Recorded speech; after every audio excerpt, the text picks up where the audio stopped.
and my topic is about like business ethics, and because of there's ethics scandals happening since the past, and it's still happening all the time, and people think that they actually think that many critics and public, they want students in business schools to take ethics classes just to have good ethics responsibilities regarding good corporate image, reputation, and financial performance. But do you guys really think that ethics class help people change their value, which they actually construct, they have when they learn from their childhood? So my claim today is that ethics classes fail to reduce the chance that people will engage in ethical scandals. First is students fail to learn ethics in classroom.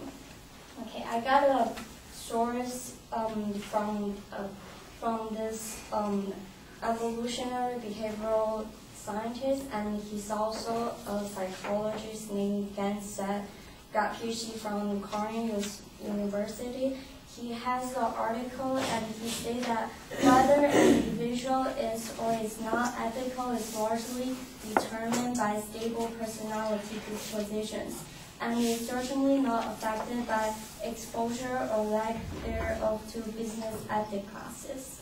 So I think ethics class is about like what you learn when you're childhood, like your father, your mother, your parents tell you like you cannot lie to others, and it's about how you cannot do like something wrong. And I think cheating is a good example, because I think we learn cheating from elementary school to college, and we all know that like cheating will lead us to bad consequences, like you'll be on your transcript and you'll probably get failed the class and kicked off school. But I think many people still cheat, whether it just depends on how serious it is. Like some people cheat, they just copy somebody else's work, like a math work is the result is same, so nobody knows they're cheat. And I actually got an example from my friends. They have 5 people, and they're taking classes in PCC, and they have these online classes. And every time they're doing the quiz, one person will be the first one to take the quiz, and he probably will get a B or C something, and the other 4 will get a perfect A on the score because the test is same. And they actually take role to be the first one. So they actually take role to be the first one. And I also have a Harvard Business Review said that a natural corollary of this premise is that individuals are born with equal potentiality and predilections. Hence, one's personhood is constructed as strictly driven by one's life path. So we're actually learning ethics from left path. You guys can argue that taking ethics classes is part of the left path, but it's part of the experience that we have in life. But compared to like 20 years, like 30 years, 40 years, I think like 10 weeks of class or a quarter or 2 quarters of class is just too little bit compared to life path. So I think students really can fail to learn ethics in classroom just by reading textbooks. And next is ethics classes fail to overcome situational justifications. So life changes happening every day. We're just facing all the changes every day. And I have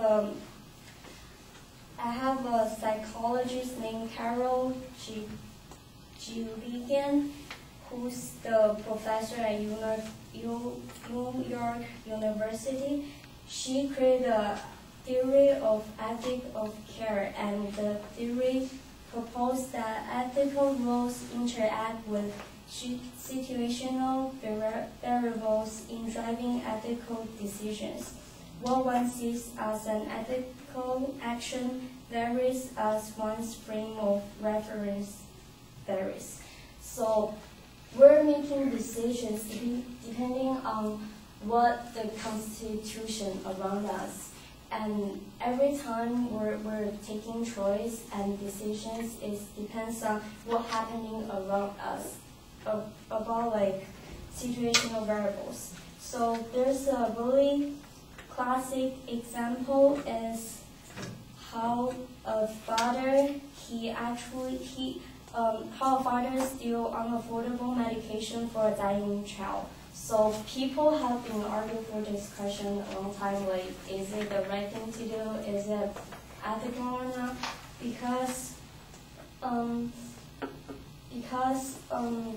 people sometimes, the decision that people make is sometimes not just on the value they have, but on what situations they might have. So ethical classes cannot predict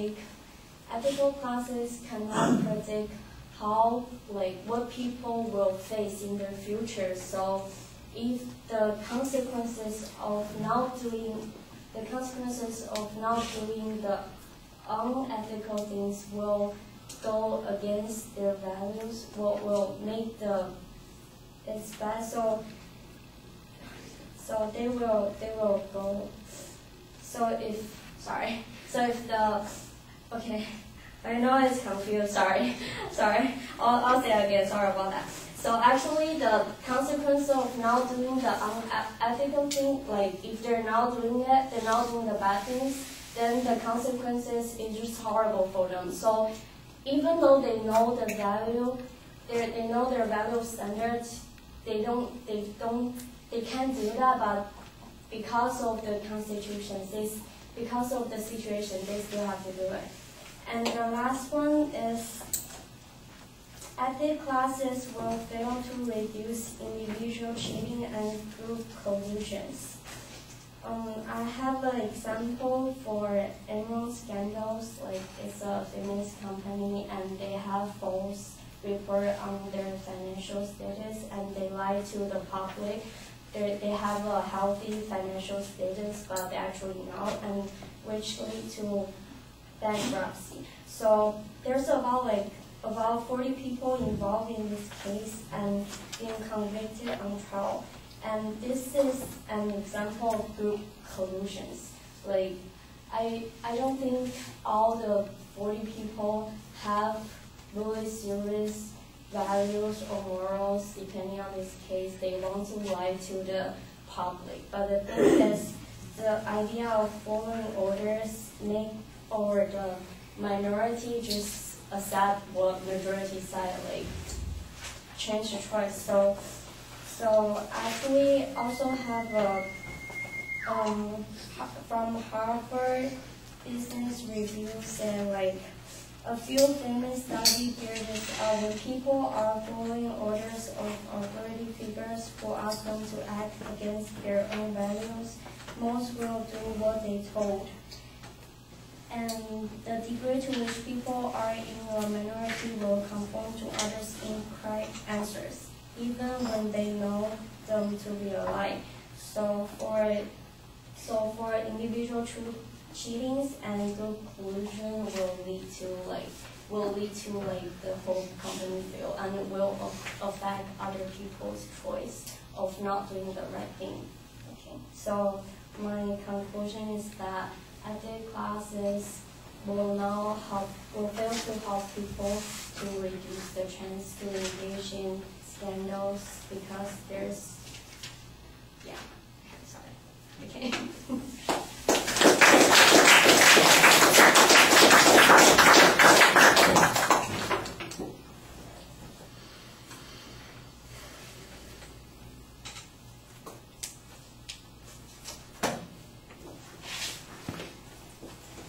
All right, you identified the topic pretty clearly. I think you've got a very clear statement of what the proposition is. There's not really a preview of what the structure is that's going to come up. So you're not helping the audience at the beginning by setting up that roadmap that we talked about. On the other hand, you do give a little bit of an explanation about what the controversy is. I think you could probably do a little bit more. For instance, the example of Enron might work better